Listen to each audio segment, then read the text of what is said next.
নদীর দুই দিকে সেতু নির্মাণ হলেও মাঝের অংশ খালি পড়ে আছে 2 বছরের বেশি সময় ধরে।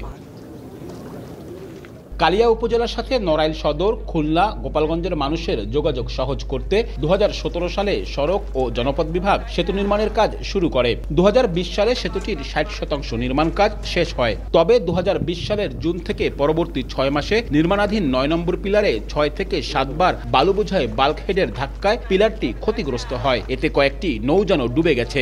সবশেষ 2021 সালের 6 সেপ্টেম্বর একটি বালু বোঝাই বাল্কহেডের আঘাতে 9 নম্বর পিলারটি নদীতে তলিয়ে যায়, ফলে বন্ধ করে দেয়া হয় নির্মাণ কাজ।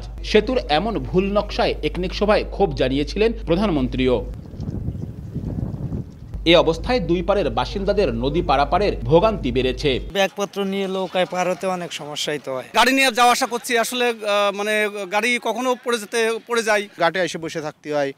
10 মিনিট টাইম, আধা ঘন্টা 1 ঘন্টা লাগে যায়। জায়গাটা আপনি নড়াল যাতায়াত করতে পারতাম, আমাকে 2 পয়সা বেশি ইনকাম হতো। সেই সুবিধাটা এখন আর মনে আসছে না যে কবে হবে না হবে। জনগণের যে ভোগান্তি আছে এ ব্যাপারে আমরা অতি তাড়াতাড়ি একটা সুরাহা চাই।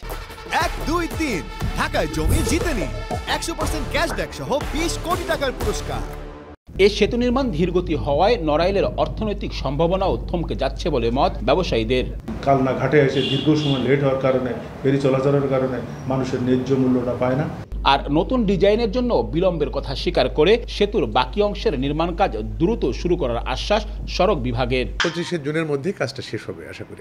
আমাদের লক্ষ্য সেটা। এখন এটা ডিপেন্ড করবে কত দ্রুত আমরা অনুমোদন পাবো এবং কত দ্রুত আমরা ঠিকাদারকে মোবিলাইজ করতে পারবো। 651.83 মিটার দীর্ঘ, 16টি পিলার ও 15টি স্প্যানের এই সেতুর নির্মাণ ব্যয় ধরা হয়েছিল 72 কোটি 37 লাখ টাকা। কিন্তু কয়েক দফায় সময় ও অর্থ বেড়ে এখন ব্যয় 125 কোটি 92 লাখ 315 টাকায় দাঁড়িয়েছে।